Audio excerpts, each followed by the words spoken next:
What's going on, everybody? I hope everyone's having a fantastic evening, fantastic afternoon, fantastic pre-noon, no matter where you are in the world. I'm Hassan Piker, and this is the HASAN broadcast coming to you live from sunny California, Los Angeles, folks. We're live and alive, and I hope all the boys, girls, and MBs are having a fantastic one because today's a beautiful day. Today's a wonderful day. Today is another fantastic day. It's hump day, ladies and gentlemen, boys, girls, and MBs. It's hump day, and I'll tell you all about it, as a matter of fact, because this is the part of the broadcast where I tell you a little bit about my personal news. Since yesterday I didn't get to actually do the regular, order of business that I normally engage in, let's talk about my personal news, because this is where I do that in the beginning of the broadcast. In between the time period where I press the stop streaming and press the start streaming button, a lot happens in the world of Hassan Hasanabi Piker. This is for all my parasocialists out there who are like, Hassan, give us more. I need to know more. You are live like 10 hours every fucking day. Okay. You are live for 10 hours every goddamn day, but I still want to know what you do in the other,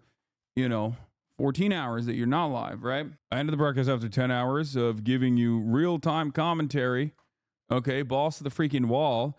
The bat happened last night between JD Vase and Tim WALZ. And what did I do after that? What did I do after ending the debate? Well, let me tell you, I watched WANO at One Piece. It's One Piece update time, ladies and gentlemen, boys, girls, and MPs. It hasn't happened in a very long time, but let me tell you, it is happening now. Last night, I got to the final stage of WANO. Episode 1079, I believe, is what I'm at this point, and the WANO sequence basically ends at 1085. So there's like 4 or 5 extra episodes left, but like the main fights are over. And I got to see something very important. I got to see the Drums of Liberation. I got to see Gear 5. I got to see Joy Boy, the Sun God, Wukong. And let me tell you something, okay? That shit was incredible. I heard a lot of people criticizing Gear 5, saying it's weak, saying it's lame, saying it's too goofy. I think people are stupid. I think people are dumb for saying that.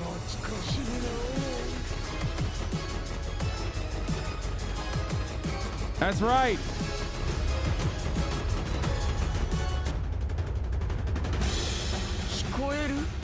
I think it was sick. I fucking hate Momonosuke though, straight up. For those of you who don't want to see the spoilers, this is a spoiler alert, okay? Gear 5 is the best transformation of any anime ever. No, it's not. Okay, calm down. But it's very good.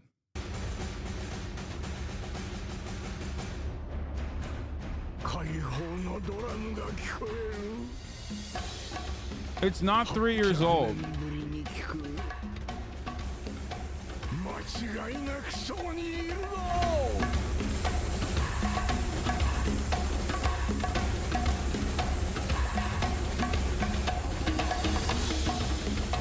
It's Dunisha talking.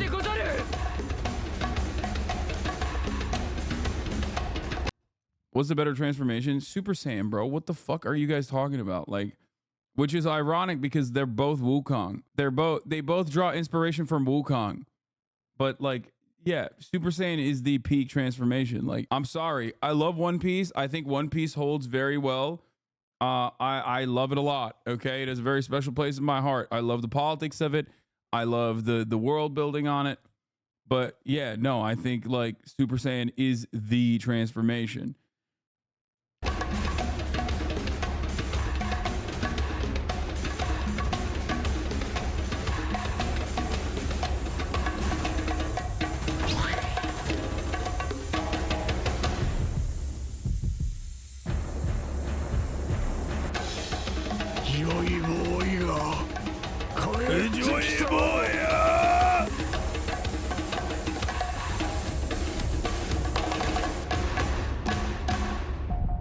And then, I mean, this doesn't even show the full transformation, but those people are wrong. It was Goofy, not because it's Gear 5, but because Gear 5 is so much stronger than Kaido. Goofiness is required, so the fight lasts. No, I think it's perfect to be Goofy.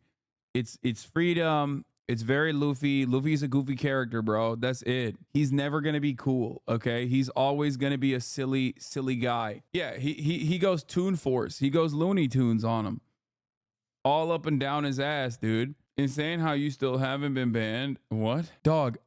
At a certain point, I'm just gonna point you to like the New York Times, or I don't know, the Daily Trojan, doing an article on the event that I did at USC, just for you to like fucking remove yourself from the echo chamber that you're stuck inside of, to understand that in the real world, people don't fucking see me the way that you see me. There is a reason why when I have fucking academics on, or when I have journalists on the broadcast who are celebrated award-winning journalists, they're like, hey man, we love what you're doing. You're doing a great job.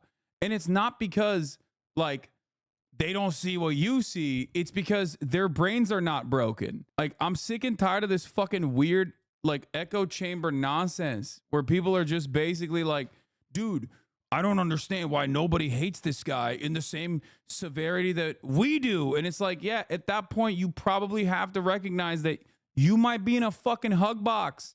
You might be the one who is echo chambered. I know shit looks very different on Twitter. Okay, I get it.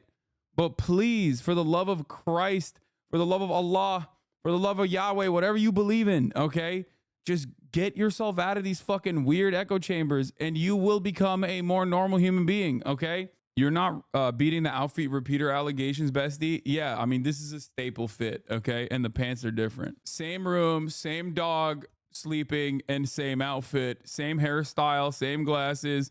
The jewelry is a little bit different, but not really that much different. My pants are different. All jokes aside, before that guy fucking ruined the parasocialist update by being like, why are you still not banned?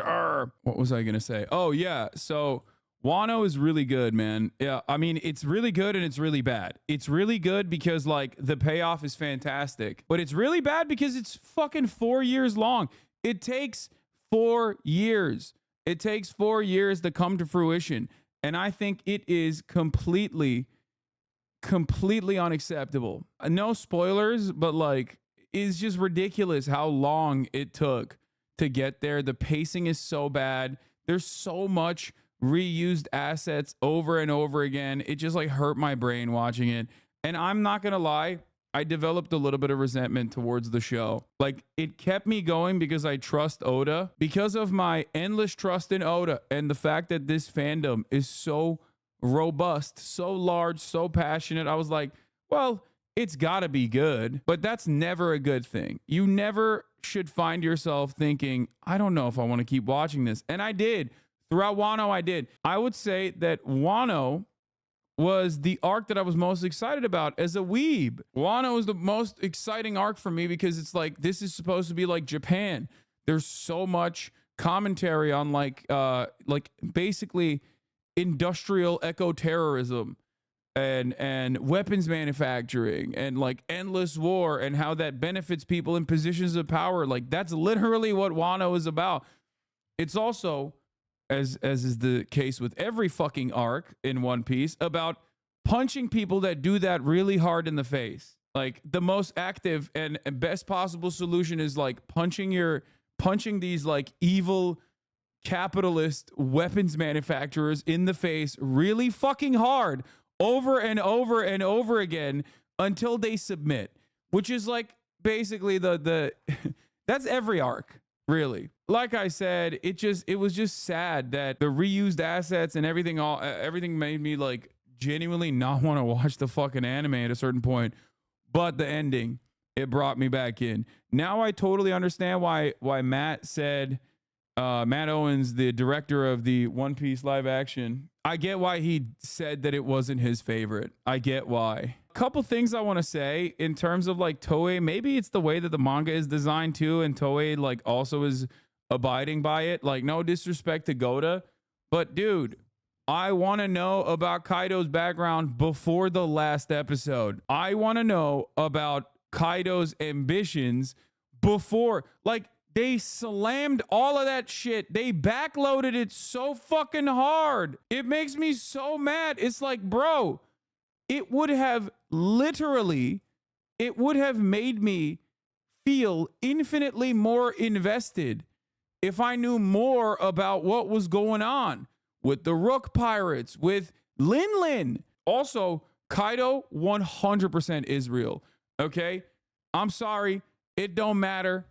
Like, his behavior, the way he acts, so is Lin Lin. Okay? They are so Israel coded. They are so goddamn Israel coded. It's crazy. Explain why Israel coded, Big Bad, literally comes into a land with his boys, straight up fucking ritualistically humiliates the indigenous population, gets his own like spoiler fake governance to be placed on top of them, but like everybody knows he's the one who's like basically running the show, exploits them for their labor, enslaves them. I mean, it's also America, but Israel is America. Yeah, poisoning the fucking water resources, poisoning the natural resource to create weapons, dude. I mean, come on. It's literally America. It's literally Israel. The only thing that I will say, the way that it makes it even more Israel or more America is that Kaido is also weirdly not transphobic about his son.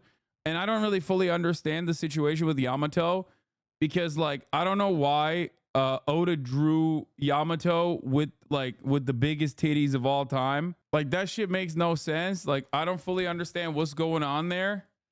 I don't know if like Yamato is trans or not. I don't really get it, but it's weird to see.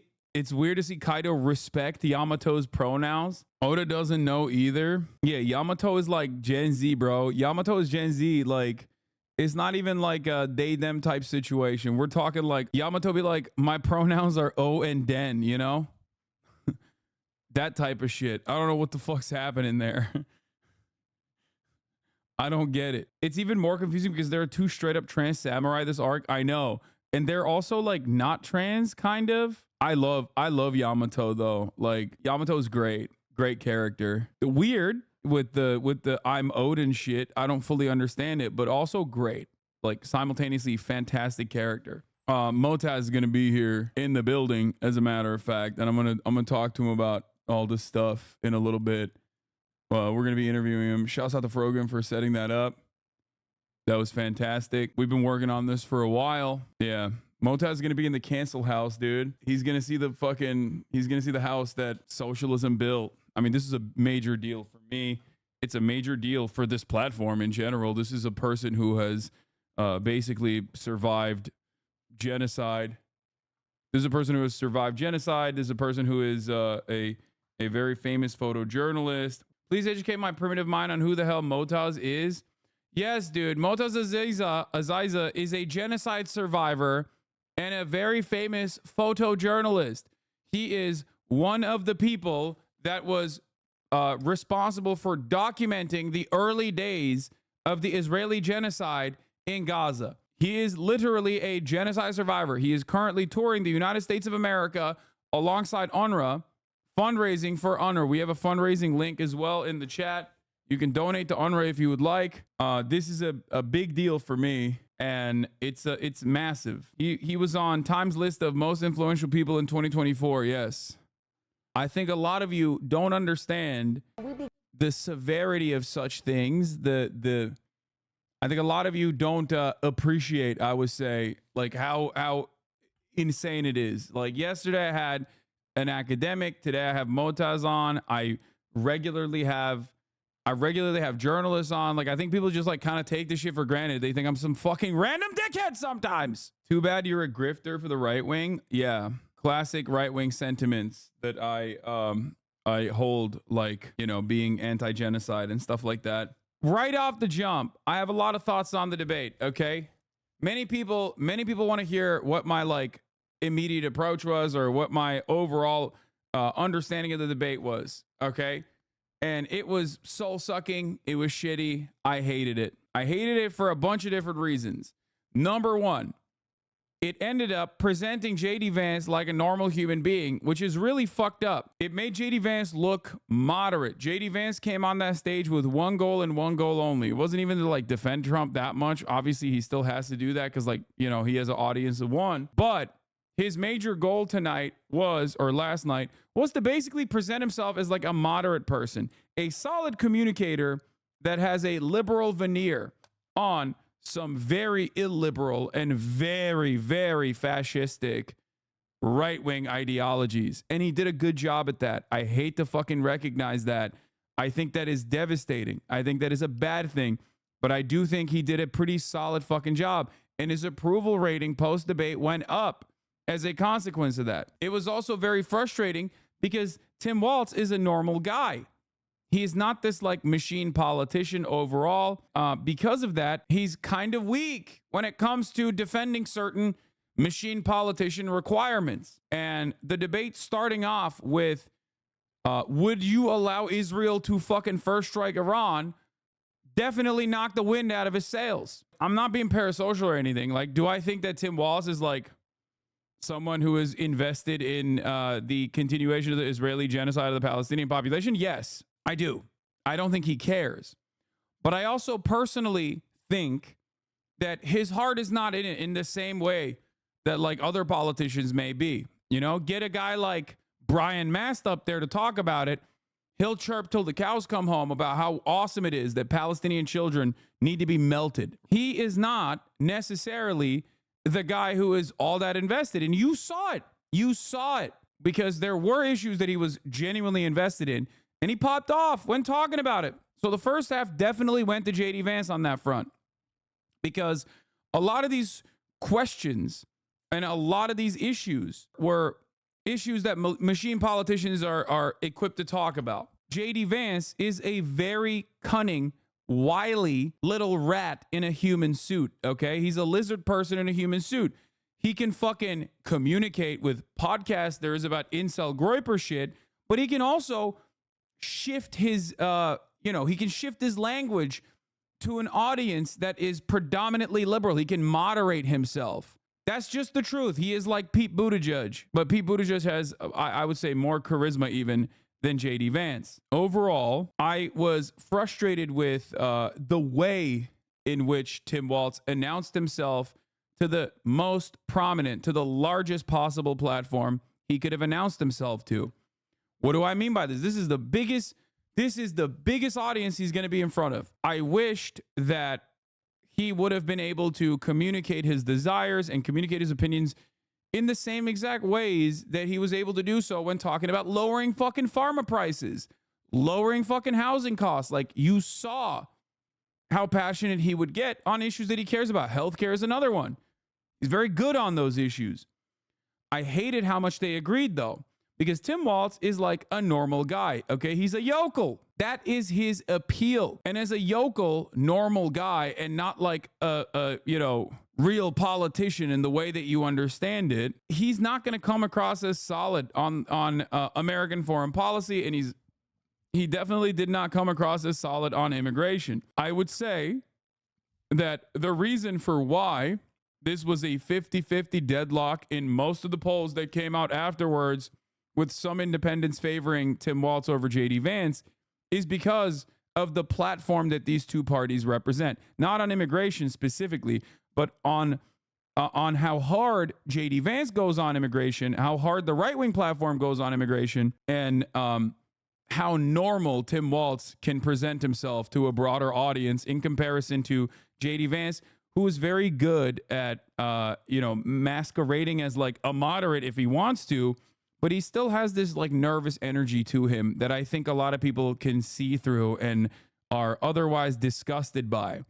So Tim Walz standing next to him and agreeing with him and saying, I agree with you, literally, in my opinion, made him look more moderate. It actually helped JD Vance. What do I mean by this? JD Vance is an unlikable fucking psychopath. So when you got a likable yokel like Tim Walz being like, I agree with you, behaving like a fucking kindergarten teacher, okay, and JD Vance is like the bad behaving child or whatever, you're going to make him look good. And that's precisely what happened. He had more to gain than Tim Walz did in this situation. Right off the jump, the first question was whether either vice president would allow Israel to first strike Iran. We are a ridiculous nation, okay? That was my initial assessment. It was very frustrating to watch that. Like, Israel is doing South Africa speed runs right now, okay? Like opening up new fronts. They're in apartheid on a good day. They're doing genocide on a bad day every day. And on top of that, they're like busy opening up multiple fronts. And the first question is like, America's not reining Israel in at all. The media analysis is, will you let Israel unfold? Will you let Israel create a nuclear holocaust? That's crazy. That's a crazy way to interpret the events that are unfolding in front of our eyes. I knew that there was going to be a uniparty assessment there, but overall, I don't know what Tim Walz's real opinions are, but it's obvious to me that that's not something that he is like fully on board with. He's having a hard time, or even if he is fully on board with it, he's having a fucking hard time communicating that.